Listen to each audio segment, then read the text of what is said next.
The revolving doors of Okorie Global Headquarters spun in a rhythm as cold and precise as the building itself. Lagos's most secure corporate tower stood like a gleaming blade piercing the skyline, 30 stories of glass and steel reflecting the restless city below. Executives and assistants marched through its lobby with practiced confidence, but one woman's steps carried a different weight. Nnenna. She was elegance woven into a body determined by desperation. Her heels clicked against the marble floor like the ticking of a countdown clock. The world around her saw only a polished consultant in a cream silk blouse and tailored skirt, but beneath her composed smile, she carried a secret that could shatter the empire of the man whose name was etched in bold letters across the tower's facade. Kamsi Okorie. Nnenna's hand trembled slightly as she adjusted her designer tote bag. Inside it lay a device, hidden beneath files and pens. Small enough to pass through security, dangerous enough to ruin the billionaire if she succeeded. She had not wanted this assignment, but choice had been stolen from her. A loved one, her younger brother, had been backed into a financial corner so dark it seemed there was no escape. When powerful men whispered that they could erase his debts if she agreed to infiltrate Okorie's fortress, she understood immediately. She was not being hired. She was being owned. The lobby's grandeur swallowed her. Crystal chandeliers spilled light across polished floors. Security cameras rotated silently. A massive digital screen played clips of Okorie's global ventures, tech labs in Silicon Valley, cryptocurrency banks in Dubai, e-commerce platforms in Lagos. His empire stretched farther than she could imagine. And now she was here, a stranger, daring to thread herself into its fabric. Nnenna Iwala, strategy consultant, she announced smoothly at the reception desk, sliding forward a forged resume. The receptionist, too overwhelmed by the stream of appointments, simply glanced at her documents and waved her through. She rode the elevator upward, the mirrored walls reflecting her nerves back at her. She whispered to herself, "You must not fail. He will never know. No one will ever know." When the doors opened to the executive floor, she stepped into a world of whispers and sharp glances. Employees in sleek suits moved quickly, careful never to linger too long in the hallway. The atmosphere was laced with tension, the kind that came from working under a man whose reputation balanced between brilliance and ruthlessness. She caught fragments of hushed gossip. "Last week, he fired a manager on the spot. They say he sleeps only 3 hours. Don't ever bring him excuses, only results." It was here, in the nerve center of his empire, that Nnenna felt the first shiver of fear. She wasn't simply entering an office, she was walking into a fortress designed to protect secrets far bigger than her imagination. Then, like a shift in gravity, the air changed. Kamsi Okorie appeared. He stepped out of his glass-walled office with a presence that silenced the corridor. Tall, sharply dressed in a navy suit that looked sculpted rather than stitched, his eyes scanned the floor with a predator's focus. His face was handsome in a way that intimidated more than it invited. Angular jawline, dark brows drawn into concentration, lips pressed as if they rarely softened into a smile. Every employee instinctively lowered their gaze. Except Nnenna. She looked. She couldn't help it. And in that one reckless second, his gaze collided with hers. It was not curiosity. It was not kindness. It was a sharp, penetrating glance that seemed to strip her of layers she didn't know she carried. She quickly looked away, her breath caught in her throat. She told herself she would avoid him. She would blend into the background, perform her fake role, gather what she came for, and vanish. But fate had a crueler sense of timing. That evening, long after most employees had left, Nnenna lingered.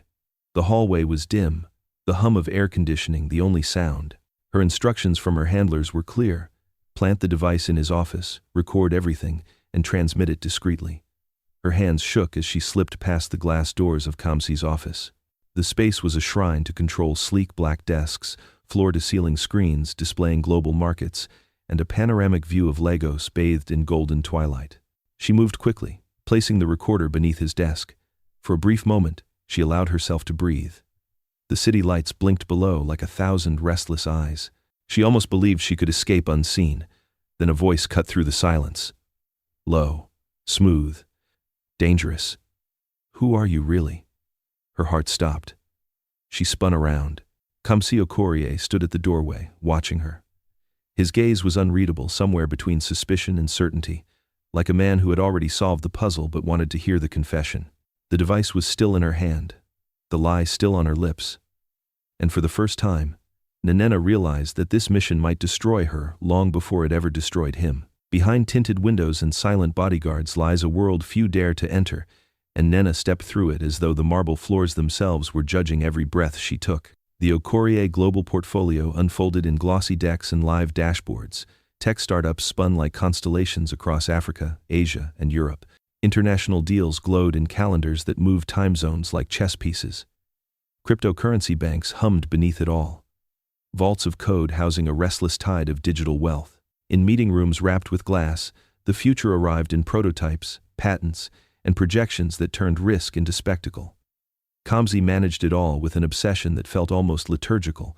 He arranged teams by strengths, hours by impact, and rooms by light. No cable snaked without reason, no slide advanced without a measurable hypothesis. He questioned numbers like a surgeon probing for hidden trauma, and the staff, brilliant, tireless, expensively educated, learned to anticipate his preferences before they became commands.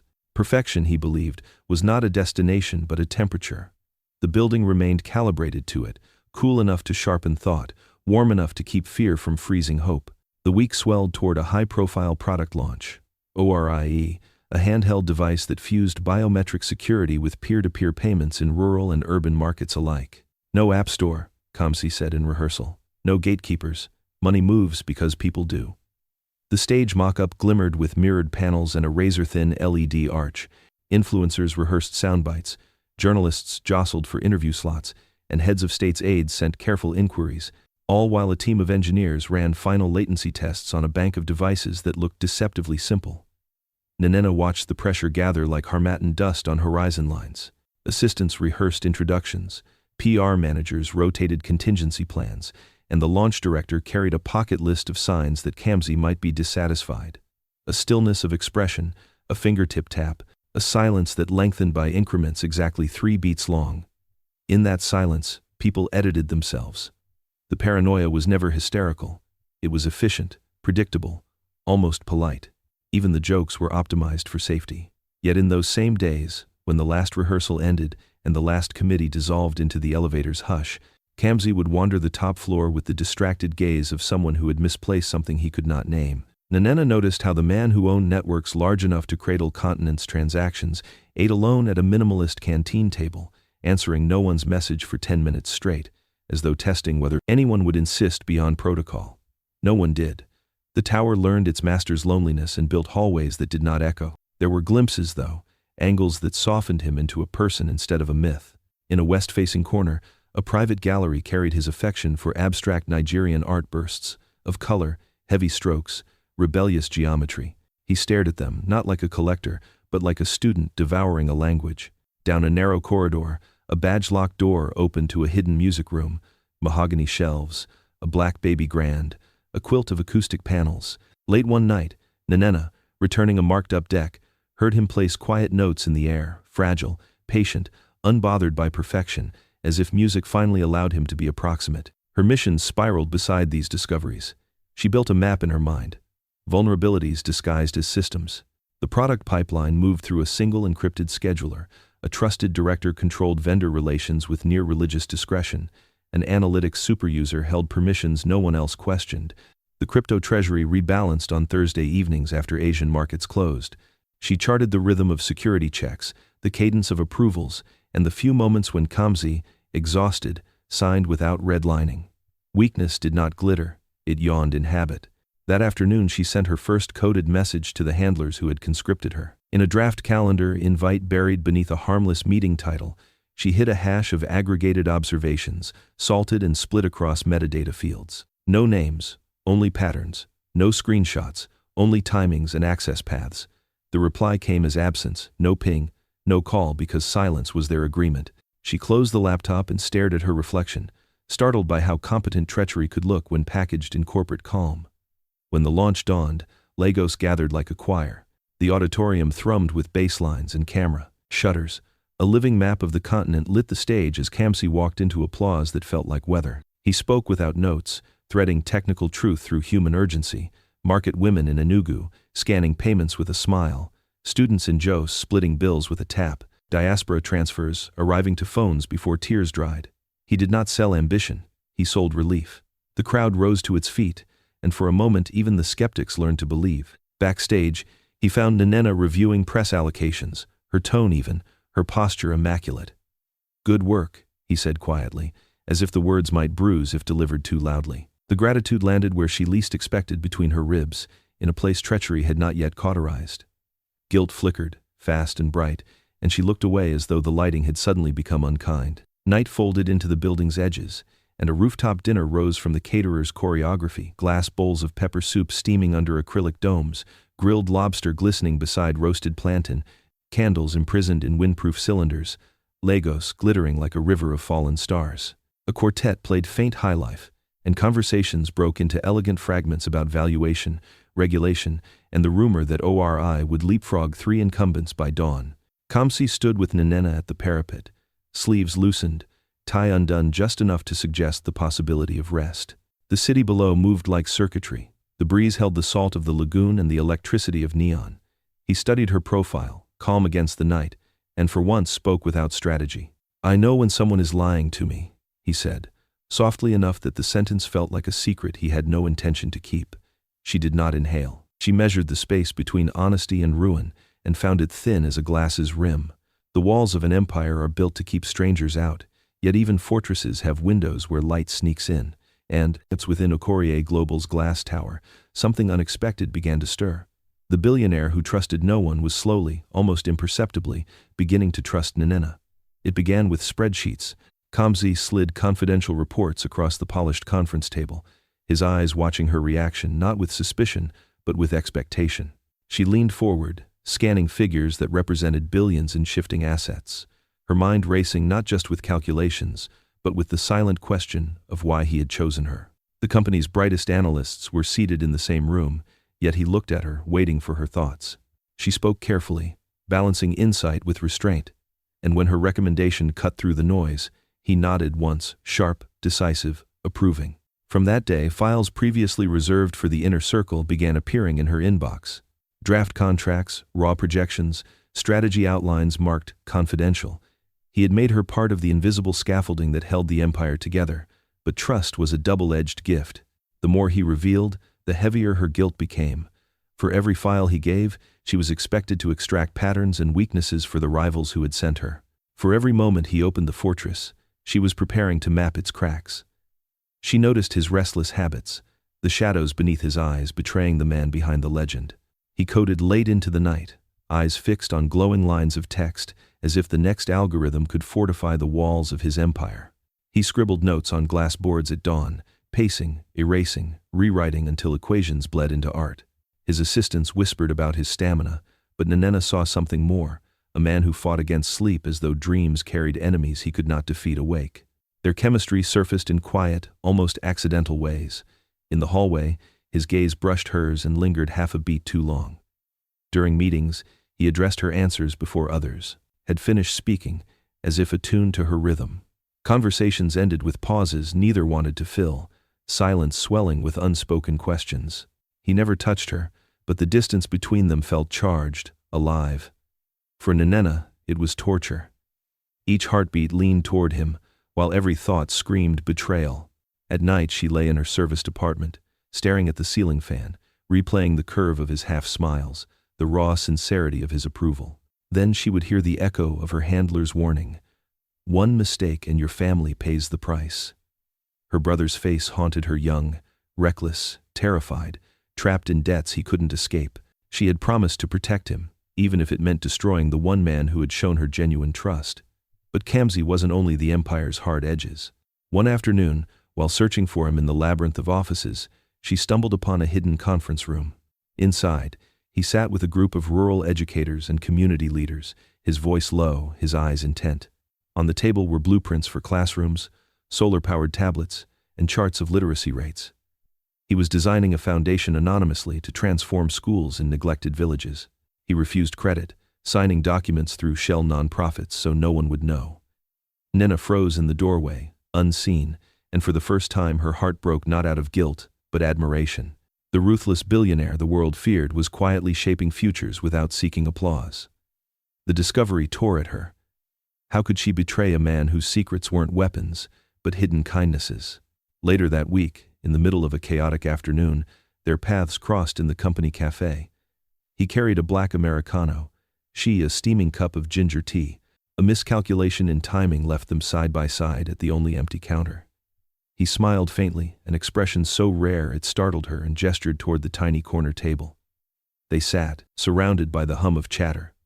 But the world narrowed to 2 cups, 2 glances, 2 people fighting conversations heavier than caffeine. He asked about her background, her interests. She answered cautiously, weaving fragments of truth with omissions that tasted bitter.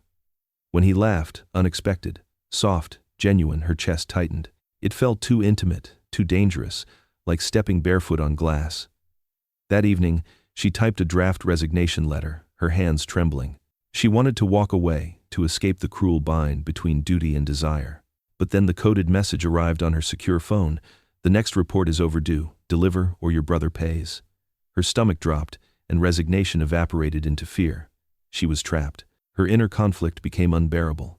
Each morning she dressed with precision, painting the mask of competence, while inside she carried fractures sharp enough to cut her apart. She was torn between the man she was falling for and the mission that would destroy him. And then, just when her guilt threatened to suffocate her, Kamsi shifted the ground beneath her again. After a long day of meetings, as the Lagos skyline burned with the orange of dying sunlight, he stopped by her desk. His voice was calm, almost casual, but his words stole her breath. "I'll need you with me in Accra," he said. "Investor Summit. My jet leaves Friday." She looked up, caught in the storm of his gaze. "Pack light," he added, with the faintest suggestion of a smile. "It won't be all business." Her pulse thundered. She had been invited not just into his work, but into his world. And there, between numbers and heartbeats, Nnenna realized that the walls of his fortress were beginning to open for her. In a city of lights, their shadows began to merge dangerously close. The private jet had carried them from Lagos to Accra in sleek silence, but it was the arrival that seared itself into Nnenna's memory. Through the tinted window, she watched as Ghana's capital unfurled a glittering skyline dotted with rooftop pools, neon reflections on glass towers, and the restless hum of nightlife spilling through streets alive with music. The air seemed warmer, softer, yet charged with possibility. Their convoy slid into the forecourt of the Prestige International Hotel, a palace of light where every chandelier seemed designed to remind guests of their own insignificance. From the marble lobby to the panoramic elevator rising over the city, everything announced power, wealth, and spectacle. Nnenna had rehearsed her composure for weeks, but as she stepped out beside Kamsi, the cameras and murmurs wrapped around her like a net. She was no longer invisible. She was standing in the orbit of one of Africa's most influential men. At the gala, she dazzled. The silk gown chosen for her by a discreet stylist shimmered under the ballroom's cascading lights, and the necklace at her throat caught flashes of gold, as though it had been strung from fire itself. Standing beside Kamsi, she felt every pair of eyes upon her. Investors whispered behind champagne flutes. Women in sequined gowns appraised her with thin smiles, and rivals frowned at the mystery of her sudden presence. "Who is she?" one voice drifted. "New advisor?" Another speculated. "No," a third whispered. "He doesn't look at his advisors like that." Because Kamsi did look, not openly, never clumsily, but with the subtlety of a man whose every gesture was deliberate. His hand resting at the small of her back as he introduced her, the faint curve of pride in his voice when he said her name. The spark between them was invisible to most, yet undeniable to those who watched closely. Later, when the gala's speeches had wound into jazz, and the ballroom lights dimmed into intimacy, they slipped onto a balcony overlooking the city. The air carried the scent of sea salt and roasted plantain drifting from distant streets. Nnenna leaned against the cool marble rail, her heart hammering beneath the silk. Kamsi joined her, his posture less guarded now, the hardness of his silhouette softened by the night. For the first time, his voice held something almost fragile. "Do you know what I fear most?" he asked, staring at the city rather than at her. She shook her head, her throat dry. "Not failure, not poverty, not even death." He paused, the silence stretching. "Betrayal. Trusting the wrong person, giving them my empire, my heart, and watching it all unravel in their hands." The words pierced her, each one a blade, scraping her secret raw. She almost broke then, almost confessed the truth that her very presence in his life was a betrayal orchestrated by unseen hands. Her lips parted, but the confession stalled. Fear held her back, fear for her brother's life, fear of losing Kamsi forever. fear of both men's wrath crushing her at once. Instead, she said nothing. Her silence was filled instead by the accidental brush of his hand against hers on the railing. The contact was fleeting, but the electricity surged through her veins, igniting every nerve. She didn't move away, and neither did he. For one suspended heartbeat, the world was distilled into touch. The music from inside drifted outward, a slow, tender rhythm. Kamsi extended his hand, his eyes asking what his lips did not. Nnenna placed her hand in his, and he led her back into the ballroom. They danced. It was not flamboyant, not rehearsed, but something truer. Her body curved into his as they swayed, his palms steady against her back, their steps in unspoken sync. The chandelier above fractured light into gold rain, but she saw only him, his jawline inches from her cheek, his breath steady, his gaze softer than the legend of him allowed. In that dance, they were no longer billionaire and spy, but man and woman, caught in something larger than either could control. And yet, the mission did not sleep. When the gala faded, and she retreated to her hotel suite, the glow of her phone reminded her why she was there. Hands trembling, she connected her device to Kamsi's laptop, which he had carelessly left in the shared suite while changing for the evening. Encrypted files began copying into the hidden drive in her bag. Every second felt like theft, every beep of the progress bar a betrayal. Her reflection in the glass wall mocked her, draped in luxury, drowning in guilt. She told herself it was for her brother, for survival. But the image of Kamsi's trust haunted her like a ghost. The transfer completed, she exhaled, about to hide the drive when a knock. Firm, close, inevitable. Her blood ran cold. Nnenna, Kamsi's voice came through the door, low and steady. Are you awake? The device still glowed in her hand, the files still pulsed on the screen. And just like that, the walls she had built around her, secret, threatened to collapse in an instant. Passion blooms in the very moment deception deepens. When Nnenna opened the hotel door, Kamsi stood there with his jacket draped casually over his arm, shirt collar loosened as though the night had stripped him of his usual armor. He carried the faint scent of cedar and cologne, a fragrance that blended with the city's humid air. His eyes scanned her face briefly, soft but searching, as if weighing something he hadn't yet admitted to himself. I thought you might still be awake, he said, his voice low, almost hesitant. Her pulse thundered. Behind her, the laptop still glowed with evidence of betrayal, the encrypted files copied and tucked into her bag like a curse. But she forced her lips into a practiced smile, stepping aside. Come in. He entered, not with the dominance of a man who owned skyscrapers, but with the caution of someone unsure of welcome. They spoke lightly at first about the gala, about investors, about the inevitability of exhaustion after such a night. But the conversation stumbled into silence, the kind that hummed with unsaid truths. And then, without choreography, it happened. Kamsi leaned closer, not with arrogance but with hesitation, as though waiting for rejection. She didn't move back. Their lips met soft at first, then urgent, fiery, charged with the unspoken gravity of weeks spent circling each other. His hand cupped her jaw. Hers trembled against his chest. The world outside the window blurred into irrelevance. Only the electricity between them mattered. But even as warmth flooded her, guilt twisted inside her chest. The stolen files in her bag weighed heavier than gold, heavier than any promise. He kissed her like she was a miracle, while she carried the knife of betrayal pressed silently between them. When at last they parted, his forehead rested against hers. His voice was unguarded, stripped of the iron discipline that ruled boardrooms. Nnenna, I don't let people in easily. But you. His words faded, as though naming it aloud might undo the fragile truth. She smiled weakly, nodding, but inside her heart fractured. The next morning, before dawn even touched the curtains, her secure phone vibrated. The message was blunt, ruthless. Faster. You're too slow.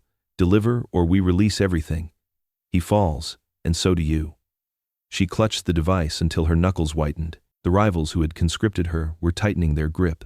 They wanted more internal memos, treasury flows, unfiltered projections.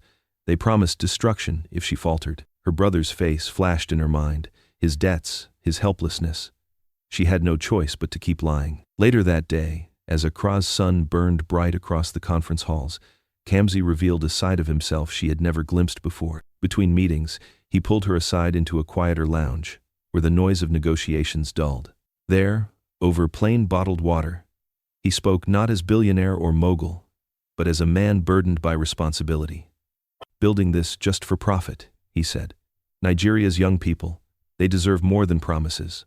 I want ORI and every platform we create to mean jobs, futures, dignity. If they fail, it's not the company that loses, it's them. That's the weight I carry. Nnenna stared at him, her throat tightening. This wasn't the ruthless opportunist she'd been told to undermine. This was a visionary, a man pouring brilliance into a cause greater than himself. His flaws were many, but his vision, it was noble. Her mission began to feel like a sin. That night, back in the suite, she told herself she would walk away, that she would confess, that she would burn every bridge with the rivals and beg him for forgiveness. She rehearsed it in her mind, the words, the tears, the truth. But when he looked at her across the room, exhaustion in his eyes and trust in his voice, she couldn't. Instead, her lies multiplied. She stayed by his side, collected details, pretended her devotion was unbroken. Yet the intimacy between them deepened, no longer confined to stolen glances. He began sharing more childhood memories, old scars, the loneliness of success. Each confession from him was a blade that cut deeper into her conscience. Their connection grew too strong to deny. The nights stretched long, conversations tumbling into whispered laughter, silences that felt safer than words, and touches that lingered until they could no longer resist each other. He held her as though she were the only certainty left in a world built on shifting numbers.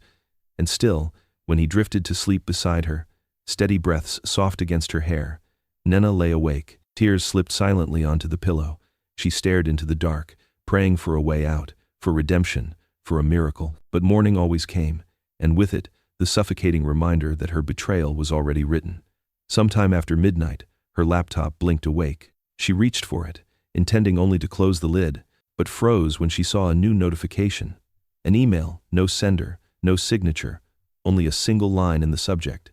He can never know the truth. Her hands shook as she opened it, but the body was empty, a void more terrifying than any threat.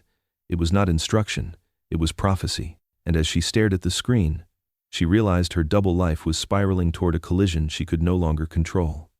Paradise reveals truths that glass towers could never show. Kamsi did not announce the trip with grandeur. One morning, after back-to-back meetings, he simply looked at Nnenna across the conference table and said, "Pack a bag. You'll need nothing formal. We leave tonight." The private jet descended hours later over the shimmering coastline of Calabar. From above, the island appeared like an emerald dropped into turquoise waters, its edges fringed with ribbons of white sand. As the aircraft touched down on a discreet runway carved from palms, Nnenna felt as though she had stepped outside of the world she knew. The villa that greeted them was a masterpiece of modern luxury and coastal serenity. Walls of glass framed the endless ocean, infinity pools kissed the horizon, and walkways wound through gardens of hibiscus and bougainvillea. The staff moved silently, anticipating needs before they formed. At night, lanterns glowed along the shore, guiding their steps as the tide whispered against the sand. For the first time since she met him, Kamsi seemed free. Away from boardrooms and market reports, he walked barefoot, traded suits for linen, and allowed laughter to escape unmeasured. On the beach, they shared long conversations as the waves kept time. She told him about her love for poetry, the verses she used to scribble in old notebooks. He spoke about his obsession with puzzles, how he once spent nights as a boy breaking apart radios just to put them back together. Dreams and regrets spilled between them like secrets entrusted to the sea. More than once, Nnenna's chest ached with the urge to confess everything, to tell him that she had entered his empire not by merit, but by manipulation. To admit that she was sent to ruin him. Her lips parted, her voice trembled, but each time she looked into his eyes, fear froze her. She could not bear the thought of his gaze hardening into hate. It was Kamsi, instead, who peeled away layers she never expected. One evening, seated by a fire pit overlooking the waves, he traced the rim of his glass before speaking. "Do you know why I don't keep childhood friends close?" His tone was calm, but the words carried weight. She shook her head. "There was one," he said, "a boy I trusted like a brother. When the first prototype of my payment system showed promise, he tried to register it under his name. The betrayal nearly ruined me before I began. I never forgot the lesson. Trust is the easiest gift, the hardest currency. That's why I guard it like treasure." His voice caught on the last word. In the flicker of firelight, she saw not the billionaire genius, but a man carved by scars invisible to the world. He had built his empire not from ambition alone, but from the ashes of betrayal. Her heart broke. For all his wealth and power, he carried loneliness deeper than oceans. And in that space of honesty, something shifted. Their relationship turned from attraction into something stronger, undeniable. When his hand brushed hers, she did not resist. When his lips found hers under the Calabar moonlight, it was no longer just desire, it was destiny. Days on the island blurred into nights of passion and intimacy. They shared meals of fresh seafood by the shore, swam in waters that sparkled under the sun, and lay in hammocks while stars spilled across the sky. He held her as though she were his missing piece, and she clung to him as though he were her redemption. Yet paradise could not silence the chains of reality. Her phone vibrated with messages from her handlers. Deliver the treasury files. Final chance. Fail, and you both pay. She stared at the words until her vision blurred. The rivals wanted her to strike the final blow, to hand them the keys to Kamsi's empire. But something inside her had shifted irrevocably. She could no longer imagine betraying him. Instead, she whispered into the night a vow she had never dared. She would betray them instead. For the first time, her loyalty tilted toward love, not fear. But fate was impatient.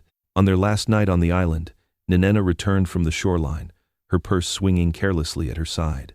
She hadn't realized the strap had loosened, that the contents had shifted. When she entered the villa, Kamsi sat waiting in the lounge, his expression unreadable. In his hand was the small encrypted drive she thought she had hidden too well. The silence stretched, heavier than any boardroom pause, sharper than any market crash. He turned the drive slowly between his fingers, his eyes never leaving hers. "Tell me," he said, voice quiet but edged with steel. "Why was this in your bag?" Her throat constricted. The paradise around them blurred, the waves muted, the stars dimmed, and Nnenna knew that the sanctuary they had built on white sand was about to crumble under the weight of truth. Trust once cracked can never look the same again. The fire pit still glowed faintly on the villa's terrace, but the warmth between them had vanished. Kamsi sat in the lounge chair, the encrypted drive turning between his fingers like a blade made of glass. Nnenna stood frozen, her chest rising and falling in uneven gasps. "Why was this in your purse?" His voice was low, but behind the calm was a storm gathering strength. She opened her mouth, desperate to string together words that could soften the truth, but fear strangled her. Any explanation would sound like a lie, and silence only made her guilt louder. "Nnenna," he pressed, his eyes narrowing. "Answer me." Her lips trembled. She whispered, "I can explain." But the words dissolved, fragile, unconvincing. His fist closed around the drive. For the first time, she saw fury unmasked in him, not the controlled anger of a businessman, but the personal rage of a man whose trust had been violated. "I let you into my world," he said, rising from his chair. "I brought you here, into the one place I've never let anyone step." She shook her head, tears stinging her eyes. "Kamsi, it's not what you think." "Then what is it?" His voice cut through her protest. "Because from where I stand, it looks like betrayal." Her silence condemned her.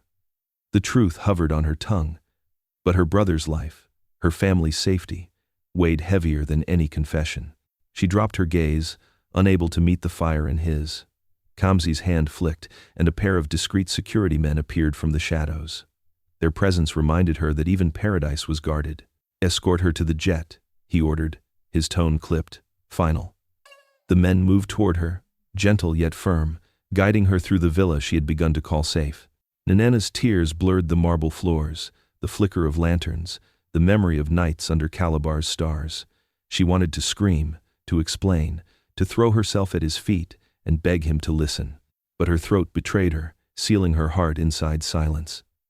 By dawn, she was back in Lagos, her suitcase unzipped by haste, her soul hollowed by loss.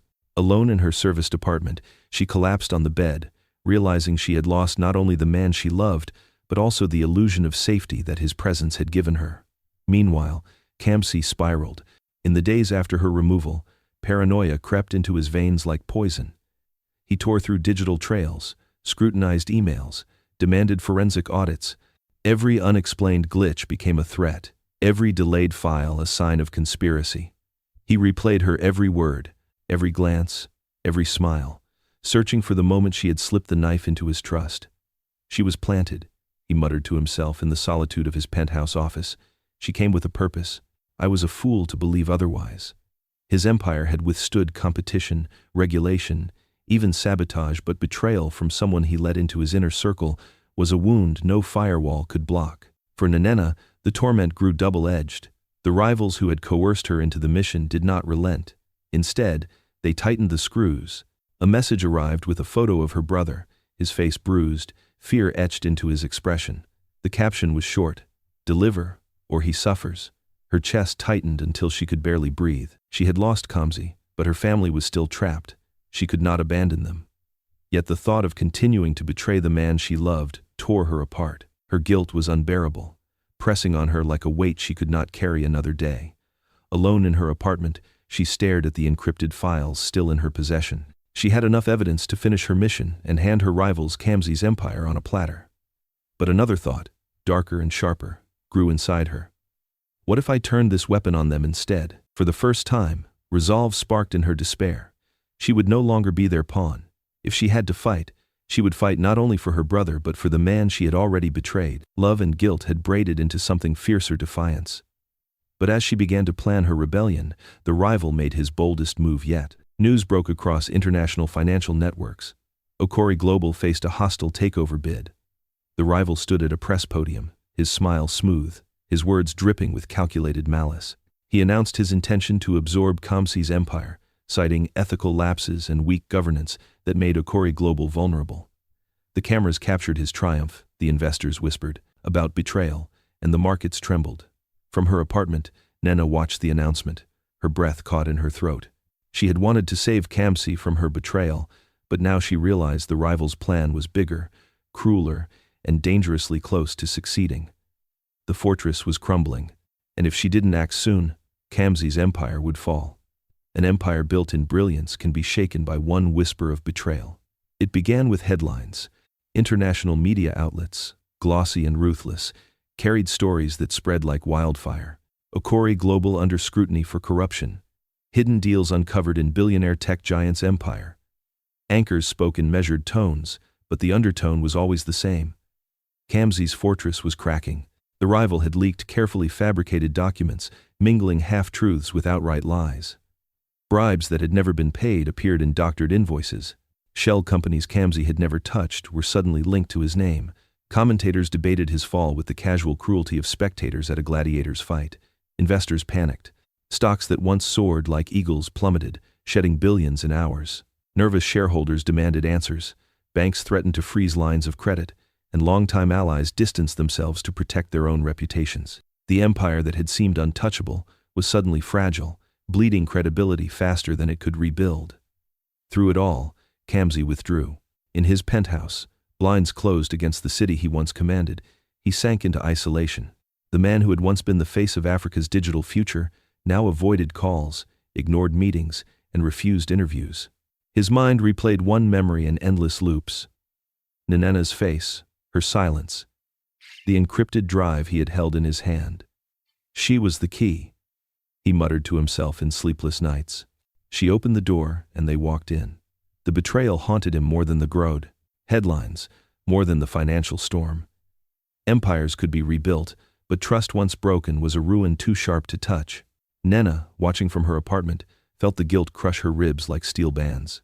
She saw his name dragged through mud, saw his photos paired with words like fraud and collapse, and knew that her silence had made the rivals' lies more believable. She had given them the cracks through which they poured poison, but despair did not swallow her entirely. Something harder grew inside her resolve. She told herself, "If I must be destroyed, I will not be destroyed as a pawn. I will end this or fall trying." Her decision birthed a new mission. No longer would she simply survive the rivals' orders. She would gather intelligence, but not for them, for herself, for Kamsi, for redemption. Her days became a blur of shadow games. In luxury hotels where businessmen shook hands under chandeliers, she eavesdropped from behind mirrored walls. In boardrooms where rivals sipped whiskey over conquest, she planted devices disguised as pens. She traced bank accounts buried in Caribbean islands, shell corporations woven like spiderwebs across continents. Each discovery painted the rival not as a genius conqueror, but as a thief fattened on deception. Encounters turned tense. Once, at the Azure Sky Hotel, she slipped into a conference room minutes before the rival arrived. She planted a bug under the table, only to find his bodyguard scanning the room with suspicious eyes. She ducked into a service corridor, her breath ragged, her heart pounding against the walls. Another time, in a dim restaurant in Victoria Island, she met a whistleblower accountant, trembling with fear. He passed her a USB drive wrapped in a napkin, whispering, "If he finds me, I'm finished." His hands shook as he pushed it into hers, as though he were transferring a curse. Piece by piece, she built a case. The rival had been siphoning investor funds into offshore accounts, disguising theft as growth. The hostile takeover was not to rescue Okorie Global, but to hollow it out, strip it, and leave it in ashes. Meanwhile, Kamsi sat in his penthouse, staring at projections that bled red. Advisors pleaded for him to act, to fight, to appear in public, but his spirit faltered. He contemplated selling divisions, even abandoning the empire entirely. What was the point of building if betrayal could reduce it to rubble in weeks? He walked the empty halls of his tower at night, touching glass walls as if asking them whether loyalty was ever real. He thought of Nnenna, of how he had trusted her, how he had believed in her, how she had left him with nothing but silence. But while he retreated, she advanced. Late one evening, after hours of decrypting stolen files, Nnenna stumbled upon something chilling. The rival's calendar contained a series of coded entries. At first they looked like financial adjustments, but as she dug deeper, the truth hit her like ice. It was a countdown. Within 30 days, the rival planned to drain Kamsi's liquidity entirely. Every offshore account, every hidden loan, every manipulated investor would converge into a single strike designed to bankrupt him beyond recovery. Her hands trembled as she scrolled through the plan, realizing its precision. It was not sabotage, it was extermination.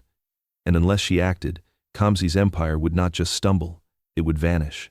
Once a spy against him, she became his unseen protector. Nnenna stared at the rival's countdown plan until her vision blurred, the digits etching themselves into her mind like a curse. 30 days. In 1 month, Kamsi Okorie's empire would collapse, not just wounded, but obliterated. She wiped her tears with trembling hands, then sat upright. The fear that had once chained her broke into something fiercer. If she had once betrayed him, now she would fight for him. Her first move was reckless but necessary. She reached out to an old contact, a junior analyst, buried deep inside the rival's web of shell companies. They met in the bar of Echo Pearl Towers, where the glass windows glowed over Lagos Lagoon. He slid into the seat opposite her, sweat already dampening his collar. "You're mad," he whispered, pushing a thin folder across the table. "If they know I gave you this, I'm finished." Inside were transaction ledgers, proof of money funneled from pension funds into fake subsidiaries. Nnenna swallowed hard. This was no longer about Kamsi alone. The rival's empire was a rot that devoured everyone in its reach. Her work became a silent war. She booked suites in 5-star hotels, not to rest, but to hack into unsecured investor networks. In dim corners of boardrooms, she slipped flash drives into presentation laptops, her pulse racing as executives argued over champagne. Each night she gathered fragments, and by dawn, she pieced them into a mosaic of corruption that reached continents. It was not easy. The rival had eyes everywhere. In one tense encounter at the Hilton Abuja, she felt the weight of suspicion when a bodyguard brushed past her, his gaze lingering too long. She forced herself to sip her wine, heart thundering as he scanned the room. She smiled at strangers, laughed at jokes she barely heard, and left only when the danger eased. But she kept going, for Kamsi, for her brother, for herself. And slowly, her work bore fruit. She traced the rival's accounts through Mauritius, Panama, and Zurich, mapping a hidden empire of fraud. She gathered testimony from silenced accountants, frightened secretaries, even a former driver who had seen men disappear after asking the wrong questions. Each piece was another crack in the rival's fortress. Yet, while she fought in the shadows, Kamsi still believed she was his enemy. Alone in his penthouse, he read headlines of mysterious leaks that weakened the rival's alliances. He noticed strange documents landing on the desks of regulators, each one eroding the takeover bid. He began to wonder who was moving pieces on the board against his enemy. But whenever her name surfaced in his thoughts, anger burned it away. She betrayed me, he reminded himself. She was their weapon. Then came the blow that nearly broke Nnenna. One evening, as she decrypted files in her apartment, her laptop pinged with a new alert, a video. She clicked it open, and her blood drained cold. It was footage of her handing over a flash drive to the rival weeks ago, proof of her initial betrayal. She remembered the night vividly. Her hands shaking, her desperation to protect her brother. Now the rival had released the recording into investor networks, spinning the narrative that she was still his loyal pawn. By morning, the video went viral across financial circles. Commentators sneered about the mysterious woman who had been Kamsi's downfall, branding her as proof of his weakness. Kamsi saw it too. Watching the grainy clip of Nnenna delivering the drive, he clenched his fists, fury and heartbreak warring in his chest. "She played me," he whispered. "Even now, she's still playing me." He turned away from the screen, but something didn't sit right. If she was still working for the rival, why were the leaks hurting him instead of helping him? Why were investors pulling back from the takeover, suddenly hesitant to trust the rival's numbers? The contradiction gnawed at him. The woman who had broken him might also be the shadow shielding him. He didn't want to believe it, but doubt had a way of creeping into even the strongest certainties. Meanwhile, Nnenna refused to stop. She worked faster, riskier, sleepless. Her brother called her in hushed tones, voice thick with fear, warning that men had been following him. She promised, "Hold on. Just hold on. I will end this." Her own safety no longer mattered. If she had to burn with the truth, she would. Her resolve sharpened into a vow. The rival might have used her once, but she would be the dagger at his throat now. She would dismantle him piece by piece until his empire collapsed under the weight of its own lies. And still, beneath all her fire, her heart whispered for Kamsi. She pictured his eyes softening in moments of vulnerability, the nights on the island, the man who dreamed of schools and futures.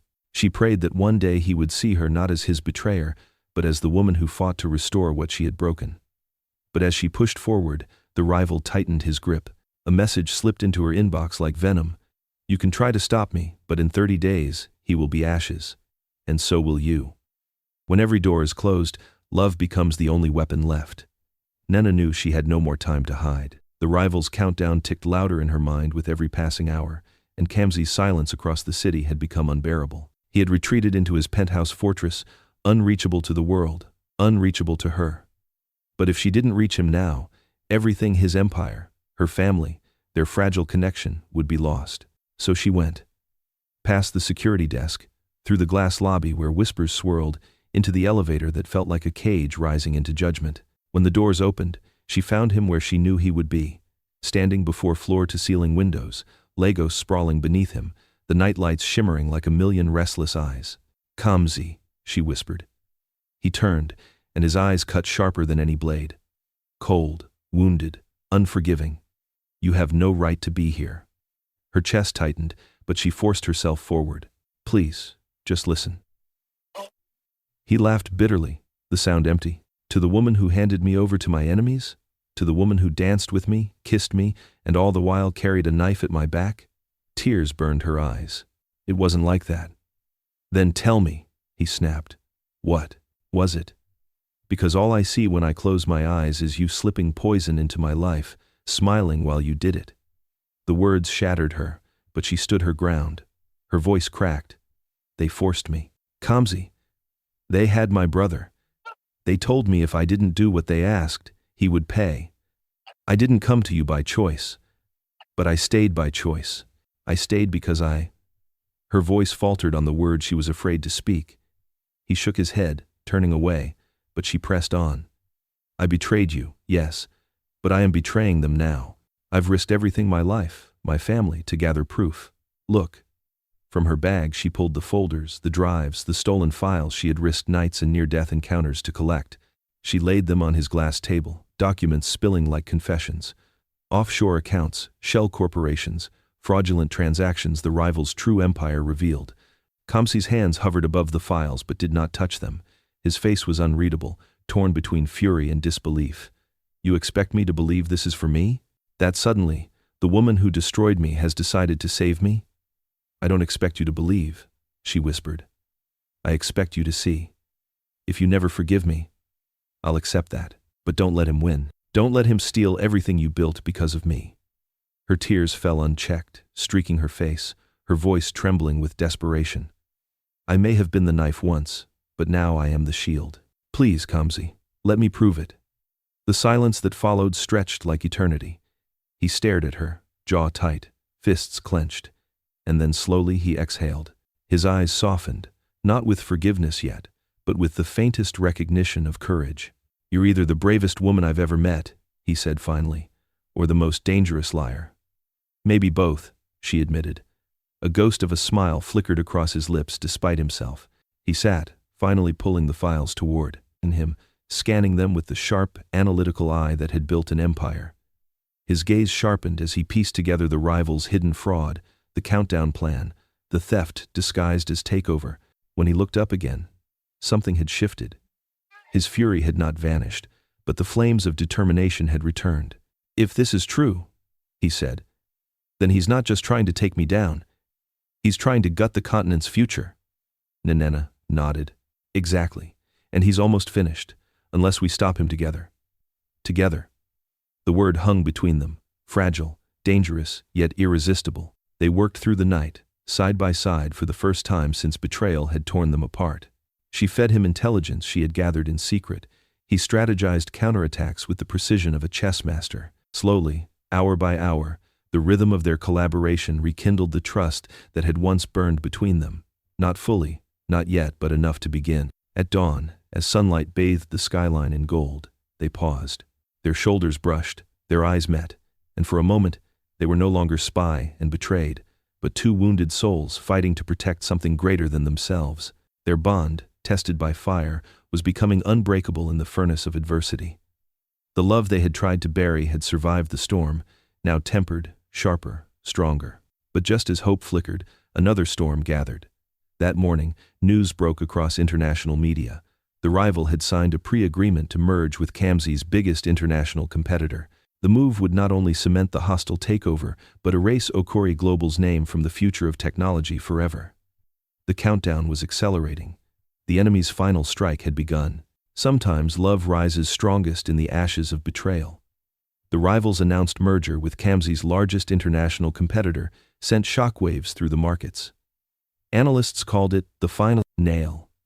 Investors prepared their exit strategies, and whispers grew that Okorie Global was days away from extinction. But inside Kamsi's penthouse, where dawn spilled across the city like molten fire, two people sat at a glass table littered with papers, devices, and fading exhaustion. Kamsi had been quiet for hours, his eyes darting across documents, fingers tapping at keys.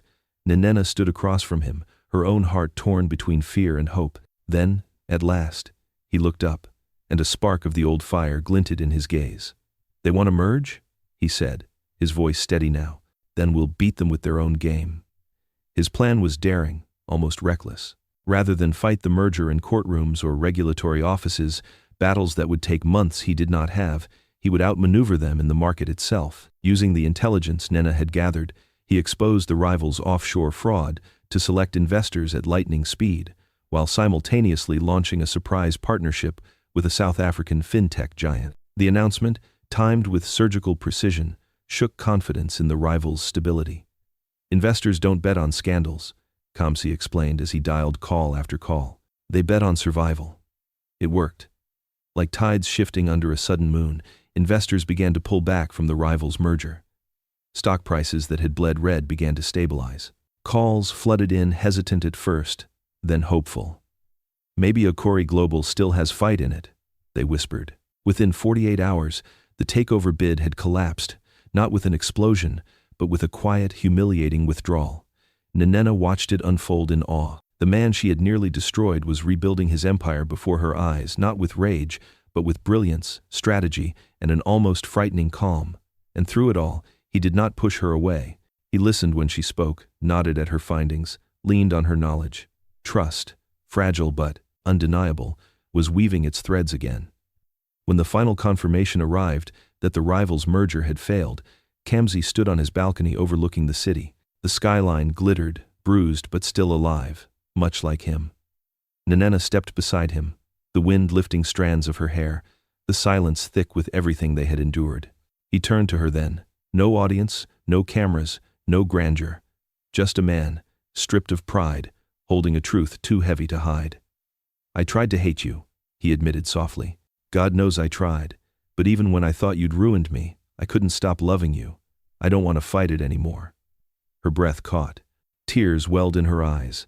the weight of months pressing into this single fragile moment. From his pocket, he pulled a small velvet box. He opened it, revealing a simple diamond ring, elegant, understated, but burning with sincerity. "No speeches, no promises I can't keep," he said. "Only this: stay with me, not as my shadow, not as my betrayer, as my partner, my wife." Nnenna's knees nearly gave way. She covered her mouth with her hand as tears streamed freely. "Kamsi." Her voice broke, but the answer was clear in her trembling smile. She nodded, whispering, "Yes." The ring slid onto her finger, glinting beneath the Lagos skyline. He pulled her into his arms, and for the first time in months, the pain of betrayal, the weight of lies, the scars of fear melted into something pure: forgiveness. Their kiss was not fiery or frantic, it was steady, anchored, the sealing of a bond reforged in fire. In that quiet moment on the balcony, their union became more than romance. It was survival. It was proof that love could outlast betrayal, that even in ruins, something beautiful could rise. But peace, fragile as it was, did not last long. Weeks later, as they gathered with a small circle of family and friends to celebrate their engagement, the air shimmered with joy. Laughter floated above, champagne glasses, traditional music blended with soft jazz, and for once, their lives felt untouched by danger. Nnenna wore a flowing gown of emerald silk, her hand never leaving Kamsi's. The ring caught the light with every gesture, a symbol of battles fought and futures claimed. Then a notification buzzed on a guest's phone. Another, then another. Whispers rippled through the crowd as screens lit up. A breaking news headline flashed across the room. "Rival businessman announces explosive evidence against Okorie Global at stake. Total collapse." Nnenna's heart plummeted. Kamsi stiffened beside her, his jaw tightening. The rival had not retreated. He had returned, desperate, dangerous, ready to ruin them both. And this time, the battlefield was not only business, it was personal. The game of betrayal ends, but love's promise begins. The rival's last desperate strike unraveled faster than even Nnenna imagined. His so-called explosive evidence against Okorie Global was itself poisoned with fabrication, and within days, regulators pounced. Files she and Kamsi had released quietly to trusted international partners became public, revealing his offshore fraud, shell accounts, and years of financial manipulation. Investors turned, banks froze his assets, and the empire he had built on lies collapsed like a house of cards struck by wind. By the end of the week, his name was no longer whispered in fear but spat in disgust. Business magazines that once called him a visionary now branded him a fraud. In boardrooms across Africa and beyond, doors that once swung open to his wealth slammed shut with finality. He had not destroyed Kamsi, he had destroyed himself. And from the ashes, Kamsi rose again. But this time, he did not rise alone. At every meeting, in every call, Nnenna stood by his side, not as a spy, not as an intruder, but as a partner. Together, they rebuilt investor confidence, restructured debts, and launched new initiatives. When journalists asked about the woman beside him, Kamsi no longer deflected. He looked at her with calm certainty and said, "She is my future." Their engagement party became more than celebration. It was a declaration. On a warm Lagos evening, beneath chandeliers strung in a fusion of modern glass and traditional beadwork, the city's elite gathered. The venue was a rooftop garden overlooking Victoria Island, where the lagoon reflected thousands of lights like scattered stars. Guests arrived in flowing agbadas, sequined gowns, and designer tuxedos. The decor blended heritage and futurism. Coral beads adorned crystal vases, while holographic projections of African art danced across the walls. But the true spectacle was not the wealth, it was the healing. Friends and family gathered, not merely to toast champagne but to witness two people who had crossed fire and betrayal, now daring to love openly. Kamsi's board members mingled with Nnenna's cousins, laughter echoing across the space. Her brother, finally freed from the rival's chokehold, embraced her with tears in his eyes, whispering, "You saved me, and him." As the music swelled, traditional drums layered with soft strings, Kamsi took Nnenna's hand and led her onto the central stage. Silence fell, anticipation heavy in the warm night air. He raised his glass, but instead of a speech of power, he spoke words stripped bare. "I built walls to protect myself," he said, his deep voice steady. "But she walked through them. At first, she came with secrets. And yes, she broke me. But she also saved me. She taught me that trust is not the absence of betrayal, it is the choice to believe again. Tonight, I choose her. Every day, I will choose her. The crowd exhaled, some dabbing tears, others clapping softly. Then it was Nnenna's turn. Her hands shook as she held the microphone, but her eyes never left Kamsi's. I entered his life as a lie, she began, her voice breaking. I was a spy, sent to ruin him. I betrayed the man who least deserved it. But somewhere between duty and desire, I found truth. I found love. And when I thought I had lost him forever, I fought not to save myself, but to save him. Tonight, I stand not as his betrayer, but as his beloved, and I vow never to let fear silence me again. The guests rose in applause, but Kamsi heard only her voice, felt only her tears, saw only the trembling smile that belonged to him. He slipped the ring once more onto her finger, sealing not just a promise but a covenant of survival. The night shimmered with celebration, champagne towers cascading, fireworks blooming over the lagoon, dancers weaving through the crowd with beats of bata drums. Yet amid all the extravagance, what lingered most was the raw purity of their bond. She leaned against him as the city sparkled below, and he kissed her temple gently, as though she were the treasure he had searched for all his life. And in the final quiet moments, when the music softened and the guests drifted away, Nnenna stood on the balcony, reflecting. She had walked into his office as a spy, trembling under secrets. She had stood on the edge of losing him, crushed by her lies. But now, against all odds, she stood by his side as his fiancée, his equal, his wife-to-be. Her voice, soft but resolute, whispered to the night. I entered his life as a spy. I leave it as his wife. And so their story, born in deception, was crowned in redemption. A love story fierce enough to outlast betrayal, strong enough to survive ruin, and pure enough to promise forever. If this story moved your heart, don't keep it to yourself, share it. Hit the like button, drop your thoughts in the comments, and make sure to subscribe so you never miss another tale of love, power, and betrayal.